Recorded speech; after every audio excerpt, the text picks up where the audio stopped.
Yo, still Mills, what's the deal, man? Heading back out to Broken Bow, Nebraska, man, for this one-man route. But peep game, though, man. My voice is seeming a little jittery because of this road we on. I ain't crying like no little bitch. I just want y'all to know that. But Keith Thurman.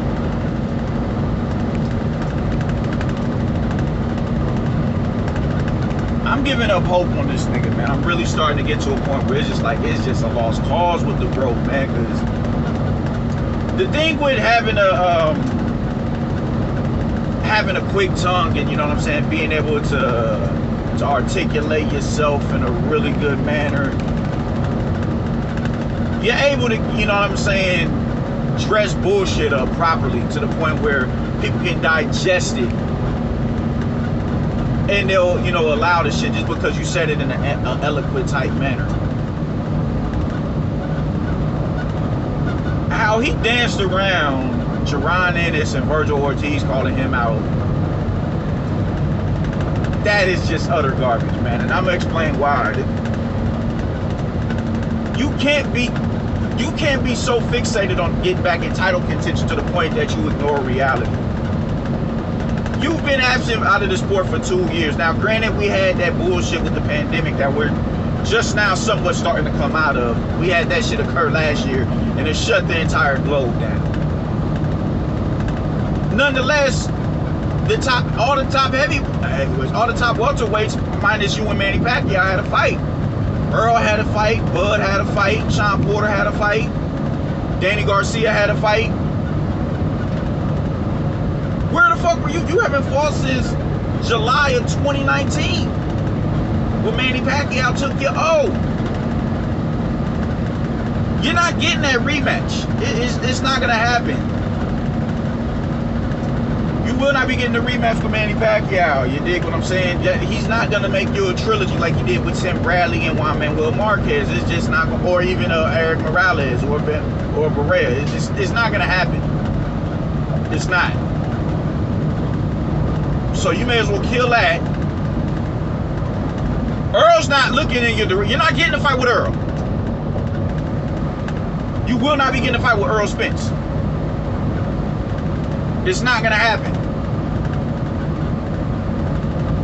And it isn't that he's scared. He's avoiding you most definitely, but you got to be able to contextualize the reasoning of him doing that. He's avoiding you because of the fuck shit you did. It's as simple as that. It ain't because he shook.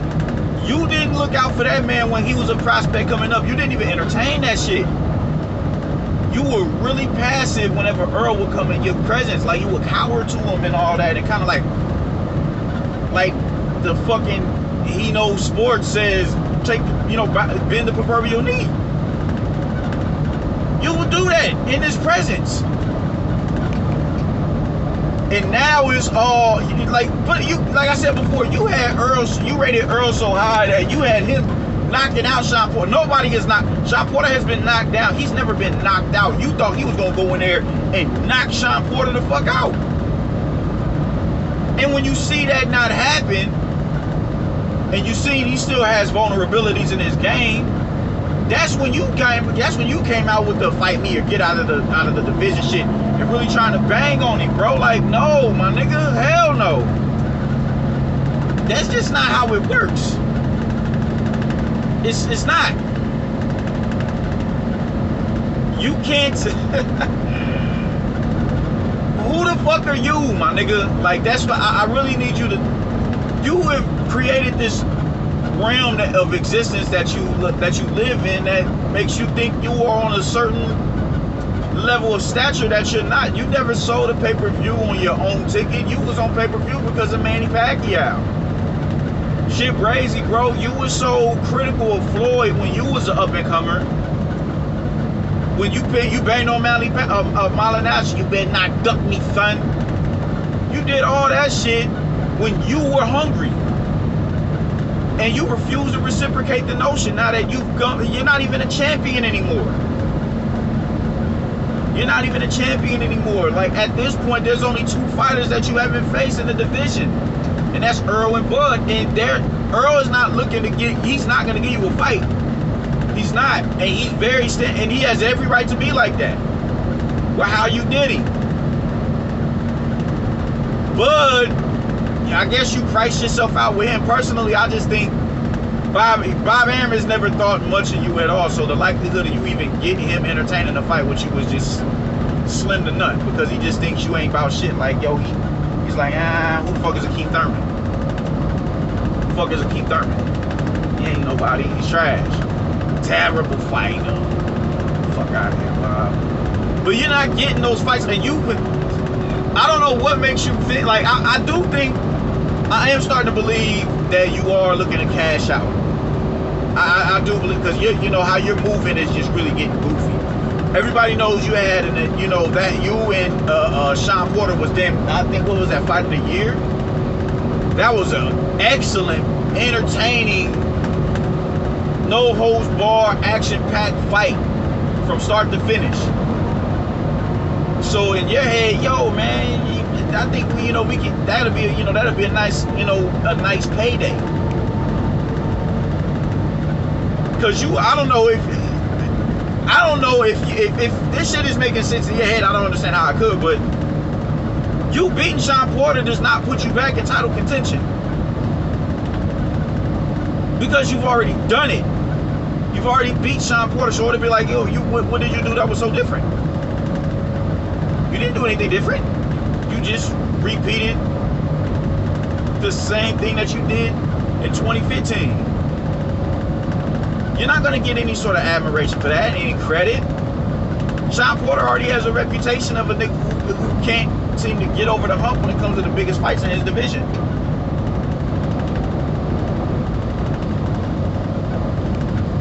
And it's a lose-lose for you, because if Sean Porter beats you, then that means you're gonna be the one who looks like he needs to retire,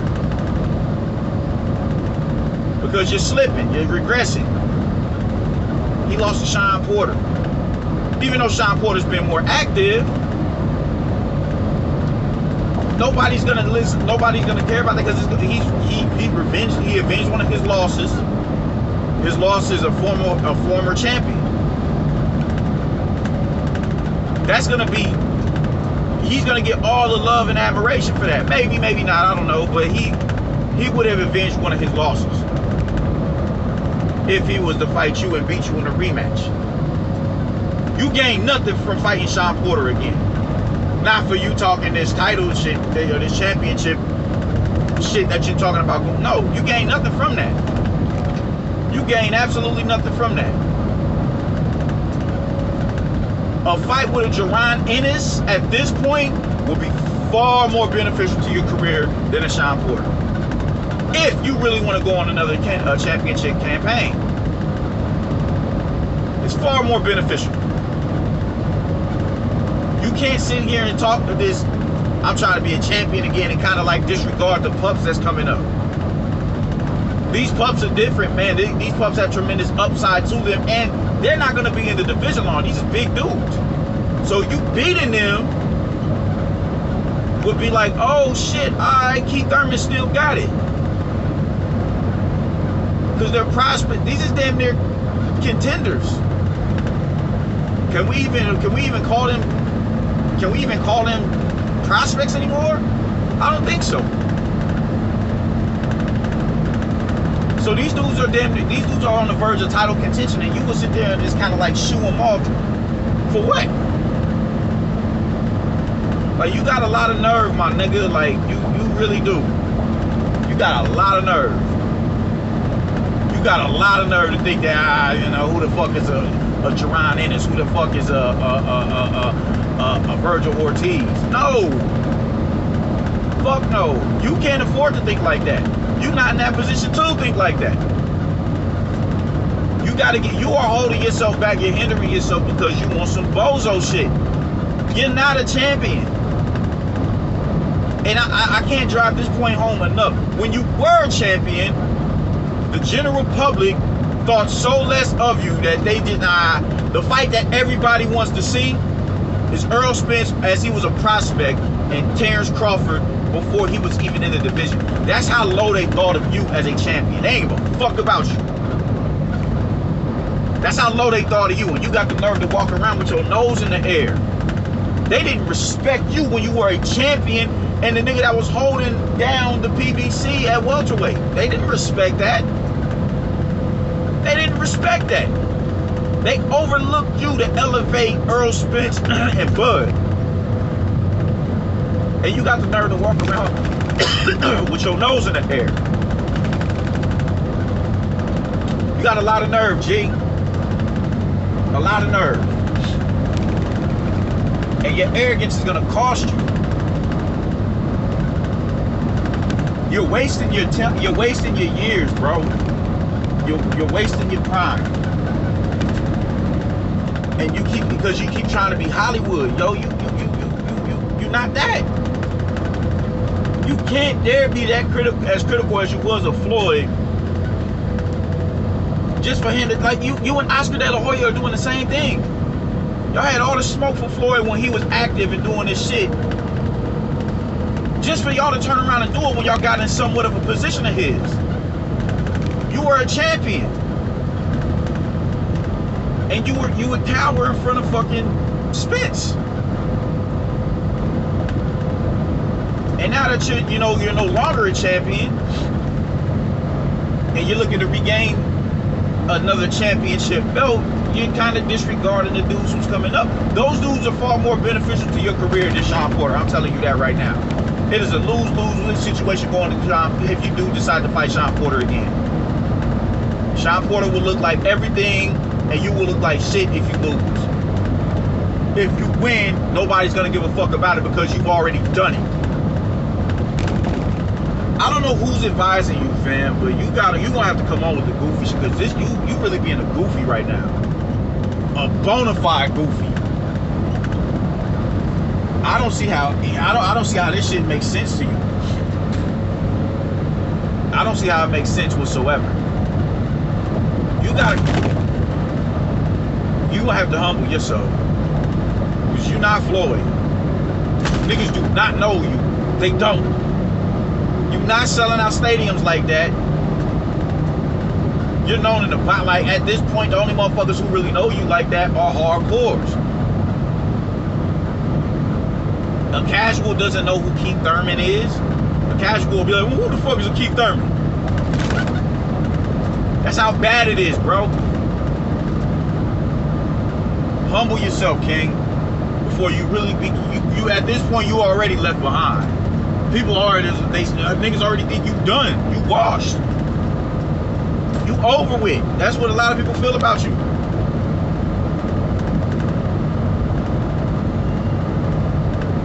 Stop the bullshit. Stop that fucking bullshit that you want, man. Stop it. Don't talk to. Don't even. Oh my God, man. Get your shit together. Go over there and fight Jaron Ennis. Go fight Jaron Ennis. Do not fight Sean Porter. If you fight Sean Porter and you win, who the fuck cares? If you lose, everybody cares, because it's going to confirm everything that everybody feels. And if you lose to Sean Porter, you can kiss a title shot goodbye.